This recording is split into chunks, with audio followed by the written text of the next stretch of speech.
Орон төр үзэгчдээ цагийн үрд мэдээллийн хөтөлбөр өнөөдрийн сэдвээр сүүлийн үед олон нийтийн дунд хүлээлт үүсгэж байгаа ипотекийн 5% зээлийн асуудлаар бид нар Монгол Банкны ерөнхийлөгч Зол Жаргалтай ярилцаж байна. Танд орон төргий. Тэгэхээр 3 сарын 14-өөс эхлээд Дархан уулын ангаас 5% зээлийн олголтын асуудал эхлэх байгаа. Энд ямар нэгэн шалгуурууд байгаа юу? Энэ 5% ажлын хүрээнд одоо юу гэдэг яг ямар иргэдээр аль одоо юу гэдэг юм дүүрэг дээр аль байршил дээр байгаа орон сууцуудад 5% моргочлоо бололцоо нэгдэх юм бэ гэдгийг бол засгийн газрын журмаар бол зохицуулсан байна. Тэгээд засгийн газрын журам бол энэ дэр маш ойлгомжтой гарсан. Нэгдүгээр бүх орнууд дархан ертөнцөөс орж байгаа. За тэгээд дээрээс нь мэдээж шинэ нөгөө байршлын суурьшлийн төвүүд гэж байгаа бүсүүд.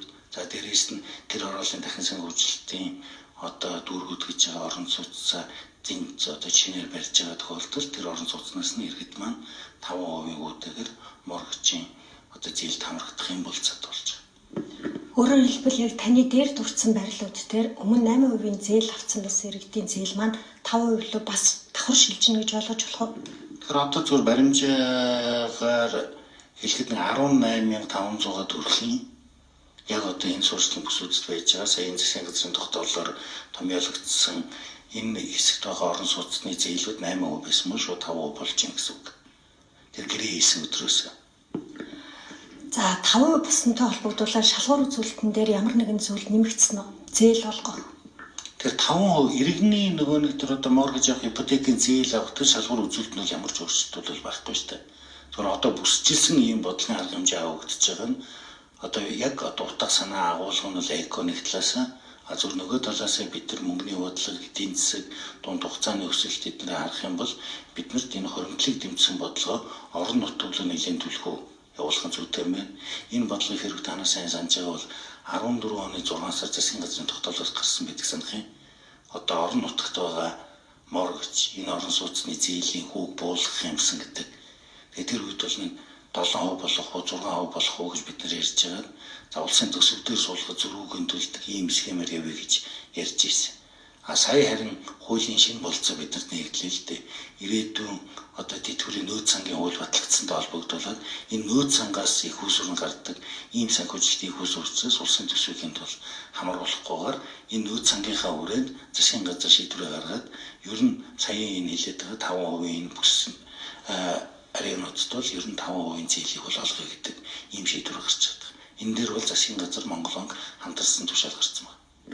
За тэгвэл 8% зээл авсан хүмүүс хизээ бид нар одоо тавлуу шилжих вэ гэдэг хүлээлт аль эсвэл бусад таны дурдсанаас өөр байршлууд дээр зээл авч байгаа хүмүүс дараагийн үе шат нь хизээ байх вэ?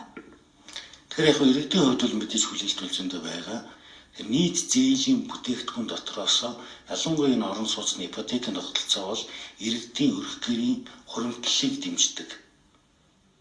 Хоёрдугаар тогтвортой ажлын байрыг дэмждэг ийм тогтолцоо учраас энэ маань өөрөө нийт эдийн засгт их эерэг нөлөөтэй байдаг. За ялангуяа дунд хугацаанд бол бүр өр нөлөө нэлийн мэдрэгдэх ёстой зүйл юм байна.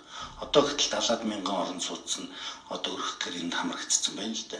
Гэвч одоо баримжаагаар 250,000 иргэд маань тоглох орон сууцнд яг энэ зээлийн хүү энэ мөнгө одоо хүний ачааллыг бол 8% дээр төлж ийн гэсэн үг шүү дээ.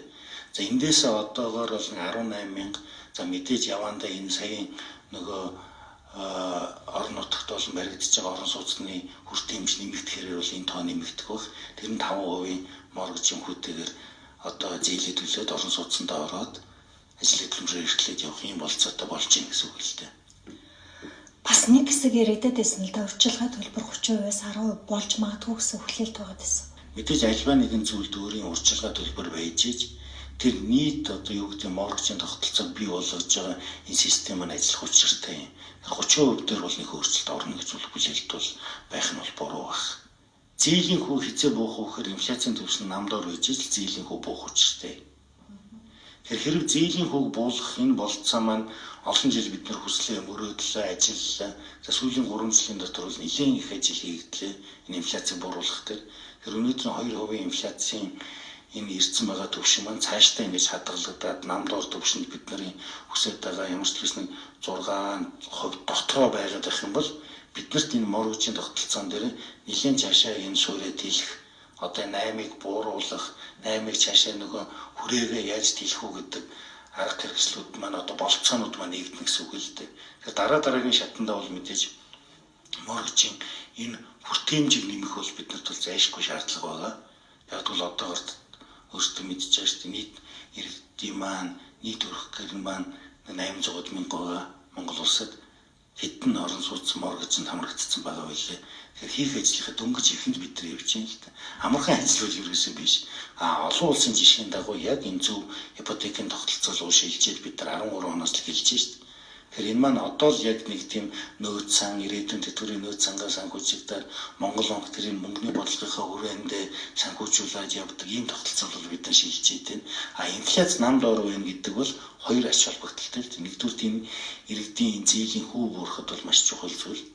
Хоёрдугаар энэ маань иргэдийг хөрөнгөө, мөнгөө, орлогоо хуримтлахад ирээдүйдээ зарцуулахад нь хэрэглэхэд нь тэрэндээ хоримтлж байгаад нь бол маш их дэм болдог. Ийм хоёр тогтолцоо. Инфляц өндөр байхад бол хүмүүс хэрэглэл рүү их анхаарал байдаг. Хоримтлах тал руу биш. Инфляц нам байхаар бол хоримтлах тал руугаа илүү анхаарч эхэлж байна л да. Өмнөх туршлагуудаас хараад үзэхээр зээлийн хүү буурахаар дагаад нөө байрны үн өсчихдөг нэг тиймэрхүү тохиолдлууд байсан л да. Энэ удаагийнх дээр та хэд судалгаа хийж үзв? Ийм эрсдэл гарахгүй байх бүрэн боломжтой юу? Мэдээж эрэлт нийлүүлэлтийн хууль маань үйлчлэгээр бол үйлчилж байгаа. Байрны үнийг бууруулах ганцхан л үндсэн зөв тогтолцоо байгаа. Тэр нь нийлүүлэлтийн сайн нэмжих асуудал байгаа. Тэгэхээр ялангуяа яг одоогийн энэ хүү бууруулж байгаа тогтолцооны үед бол нийлүүлэлт бол хангалттай байна гэж бид нар зах зээл дээр хараад байгаа. Хувийн сектор маань энэ дээр нэлээд эрсдлүүрээд банкудтайгаа зүг энэ барилгын нийлүүлэлт дээр бол нэлээд идэвхтэй ажиллалаа. За нөгөө талдаа манай нийт барилгын салбарын дотоодын орц гэж ярьдаг. Бид нар манай дотоодын үйлдвэрийн орц маань бол нэлээд нэмэгдсэн байгаа. За сүүлийн 3 жилийн дотор энэ бол одоо нийт одоо барилгын салбар дээр бидний ярьж инстнэр бол баг одоо 2 дахин баг нэмэгдчихээд байгаа. Энэ маань өөрөө дотоодын цемент, дотоодын зонхан, энэ олон жижиг үйлдвэрүүд эдний оролцоо өндөр болчиход байгаа нь бол энэ барилгын салбарын эрэлт нэмэгдэхээр дотоодын бусад салбарын ажлын байр нь баталгаатай болж идэг. Ийм зөв тогтолцоо бол Монголын эдийн засаг шилжиж идэг гэсэн үг л дээ. За сүүлчийн асуулт. Долларын ханш 2000 гараад 2040-д таах. Хүмүүс хизээ одоо энэ хүрсэн байгаа түвшнөөс ханшийн сулрал явагдах ба гэдэг хүлээлт байна л да. Бидний харж байгаагаар бол энэ жилийн төсөөлөл бол нэлийн тогтвортой гэсэн төсөөлөлтэй байгаа. За мэдээж хаврын эрэлт бол нэлийн жоохон өндөр байсан.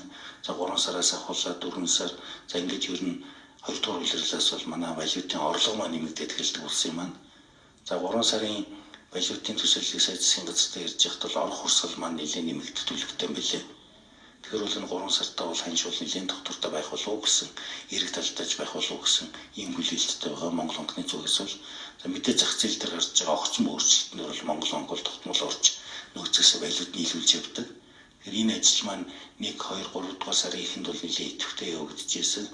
Явандаа энэ маань өөрөө хэмэгдээд зах зээл өөрөө тогтворчоор бол гайгүй болчихдаг. Тэр валютын орох урсгал одоо нэг эхний 2 дугаар улирлаас ингээд сайжирч байгаа тохиолдолд за ялангуяа 3 дугаар сард бол нэлээд валютын орох урсгал нэмэгдэх ийм засгийн газар бол хүлээлттэй байгаа. Энийн үр дүнд бол бид нар бол зах зээл ч гэсэн тогтвортой байх болов уу гэсэн юм хүлээлттэй.